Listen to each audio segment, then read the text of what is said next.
Harley Davidson just announced their shiny new CEO, but instead of saving the company, he's already making it worse. The guy has no clue about bikes, no clue about riders, and every move so far screams disaster. Harley thought they were fixing things, but they're digging the hole deeper. Basically, Harley Davidson decided to fix their sinking ship by throwing in a captain who's never even seen the ocean. On August 4th, 2025, the company blasted out a press release, all proud, saying Artie Starrs is going to be the new CEO. Effective October 1st, 2025, he's supposed to take charge of this collapsing motorcycle empire. And you'd think, okay, maybe they found some hotshot engineer from Ducati, maybe somebody from Yamaha, hell, even Polaris would make sense. Nope. Artie's resume screams Pizza Hut and Topgolf. Yes, you heard that right. The guy who spent his career selling pepperoni pizzas and running indoor golf simulators is now in charge of saving Harley Davidson.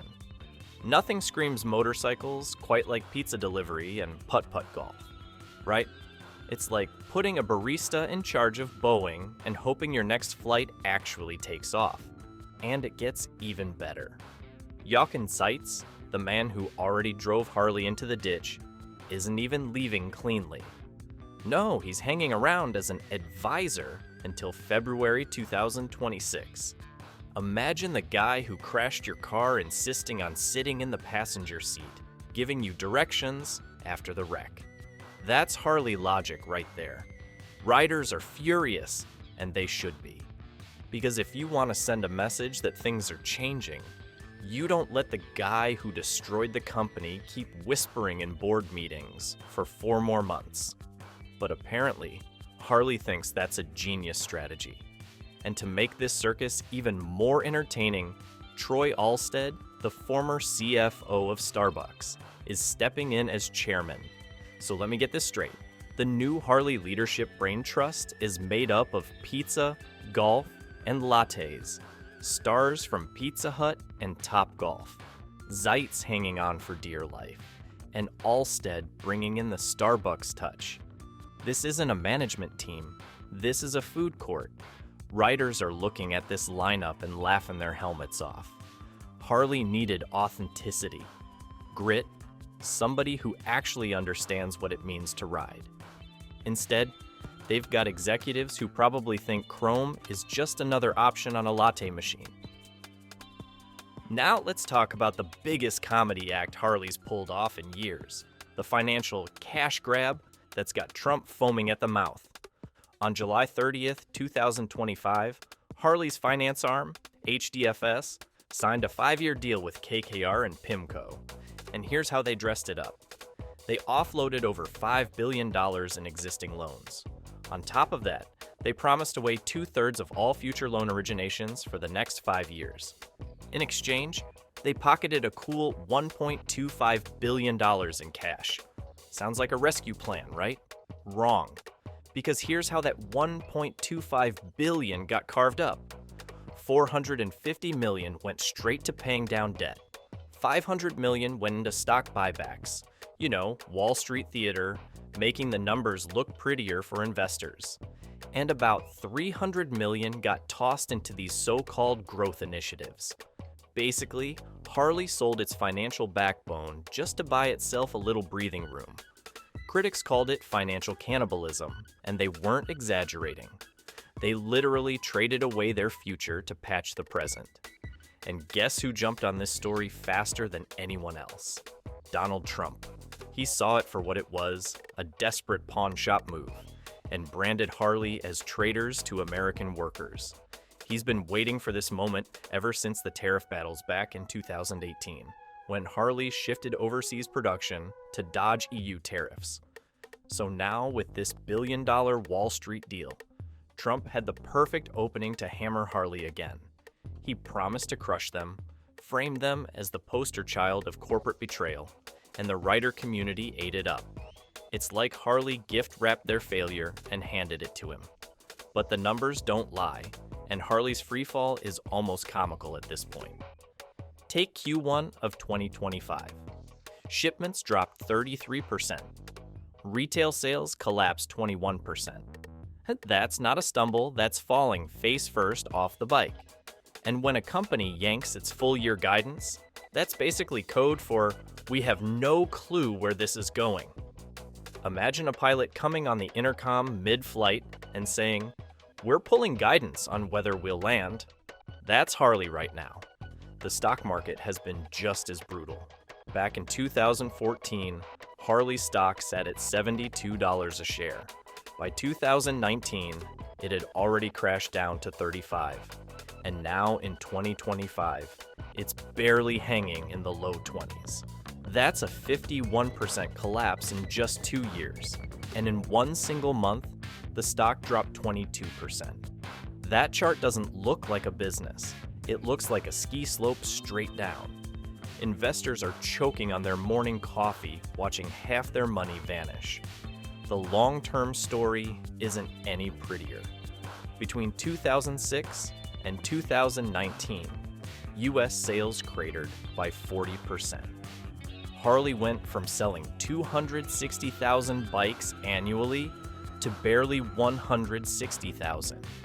That's almost half their market gone in just over a decade.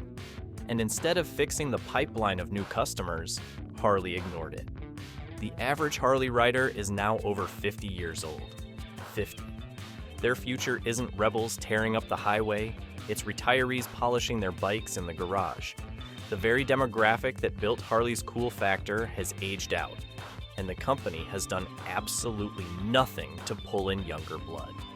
And on the global stage, Harley's irrelevance looks even uglier. In 2018, Harley managed to sell only 228,000 bikes worldwide. Meanwhile, Royal Enfield in India sold a staggering 800,000 units that same year. That's nearly 4 times Harley's volume. The so-called king of motorcycles getting steamrolled by a mid-size bike maker catering to younger riders in a booming market. And while Harley clings to nostalgia and overpriced machines, brands like Honda, Yamaha, and Kawasaki are scooping up the next generation of riders with cheaper, trendier, faster bikes. So let's get into Harley's greatest hits when it comes to product disasters, because this company doesn't just stumble, it faceplants. Late July 2025, Harley rolled out what they called their big comeback idea, the Sprint, a sub $6,000 bike aimed at Gen Z. $6,000 for a Harley. And people immediately said what we were all thinking. This isn't strategy. This is desperation on 2 wheels. The brand that built itself on exclusivity, big chrome monsters that screamed rebellion, suddenly begging teenagers on TikTok to notice them with a starter kit? Critics called it brand suicide, and they weren't wrong. Harley used to laugh at affordable bikes. Now they're groveling for attention with one. It's like Ferrari announcing a $9,000 hatchback and pretending they're still elite. And the Sprint wouldn't even look so ridiculous if it weren't following the colossal embarrassment of the Livewire. Remember that one? Harley's so-called electric revolution rolled out in 2019 with a jaw-dropping sticker price of $29,799. $30,000 for a bike that made no noise. The entire Harley identity was built on loud pipes, chest-rattling engines, the kind of roar that made your neighbors hate you at 6 in the morning. And now Harley wanted riders to pay $30,000 for silence. You can't make this up. How did it go? Fewer than 1,000 units sold in its first full year. Not a typo, not even 4 digits. They poured over $100 million into research, development, and marketing. And what did they get? Dealers mocking the bikes as dust collectors because that's literally all they did. Sit in showrooms collecting dust while customers walked right past. In pure panic, Harley cut the price by more than $7,000. But even then, demand stayed dead. Riders didn't care if you knocked off $7,000 or $10,000, because at the end of the day, it was still a soulless $30,000 blender on wheels. By 2024, Livewire revenue dropped another 32%. Instead of being Harley's future, it turned into an anchor pulling them further under. And just when you think Harley couldn't insult its riders more, they start slapping "Made in Thailand" on the tanks. Outsourcing production overseas to dodge tariffs was basically the final betrayal. For decades, Harley's whole thing was "Made in America." Milwaukee pride. Buying one meant you were buying into that identity. Riders weren't paying premium prices for imports. If they wanted a cheap overseas bike, they'd buy a Honda. Harley wasn't supposed to be just another import brand, but the minute they outsourced, the trust was gone. And the mockery didn't stop there. Riders have been roasting Harley's obsession with overpriced dashboards that look more like Teslas than motorcycles. Nobody buys a Harley to scroll through menus. Add in the synthetic engine sounds, and the jokes wrote themselves. People paying Harley money to listen to fake digital buzzing through a speaker, riders called it insulting. They wanted the chest-rattling rumble, not a sound effect package. At that point, Harley looked less like a motorcycle company and more like a Silicon Valley parody. But you can't talk about Harley's collapse without talking about the Trump factor. This whole mess really caught fire in 2018, when Trump called Harley disloyal after they shifted production overseas. He wasn't subtle. He told Americans to boycott them. Imagine that. The President of the United States telling people to stop buying America's most famous motorcycle brand. That's the kind of thing you don't recover from. And Trump wasn't just tweeting. He threatened a 200% retaliatory tariff on overseas Harleys, basically saying, "Go ahead and build in Thailand, but good luck selling those bikes here." Then Europe fired back with their own retaliation, slapping $2,200 in tariffs on every Harley exported to the EU. For Harley's second biggest market, that was a death sentence. Their bikes were already overpriced, and now they'd become untouchable. The fallout among riders was brutal. Harley's customer base had always been conservative, working class, patriotic, overwhelmingly pro-Trump. These weren't just buyers. They were Harley's living billboards, their brand identity in leather jackets. And now they felt betrayed.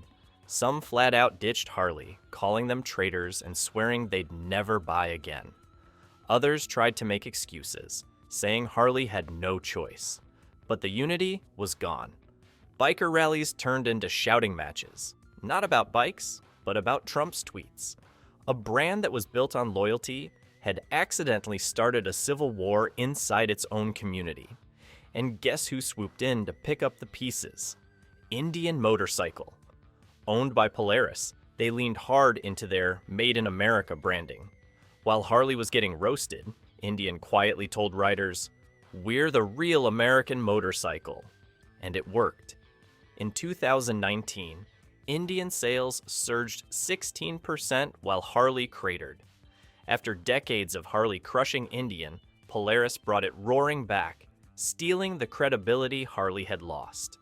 Globally, Harley looked even worse. While they stumbled, Japanese brands like Honda, Yamaha, and Kawasaki were capturing the next generation of riders with faster, trendier, and cheaper bikes. Harley's lineup was aging, irrelevant, and overpriced. Younger riders weren't even considering them. Harley wasn't just losing, they weren't even in the race anymore.